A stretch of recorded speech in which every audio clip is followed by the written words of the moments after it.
आम्हाला अपेक्षा होती, असा विश्वास होता. पण मुख्यमंत्री सांगतात नाही, आम्ही त्यांना समज दिलेली आहे की यावेळेला रमी नको खेळू, 3 पत्ती खेळ. ही समज, कोणती समज नाही, समज देऊन सोडून देण्यात आलेले आहे की पुढच्या वेळेला बॅग उघडी टाकू नको, बॅग बंद ठेव. पुढच्या वेळेला तू सावली बार नेऊ ठेवू नको, भर उन्हाचा बार काढ. हे बघा आलं ऊन.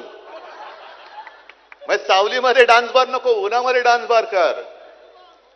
आम्ही समज देऊन त्यांना सोडून दिलेलं आहे, पुन्हा असं करायचं नाही. ठीक आहे, चांगली गोष्ट आहे.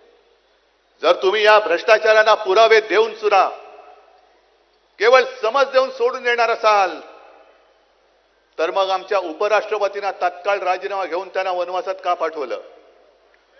धनखड कुठे आहेत? जगदीश धनखड अजून नुसतं ऐकलंय, राजीनामा का घेतला त्यांचा? त्यांनी राजीनामा का दिला?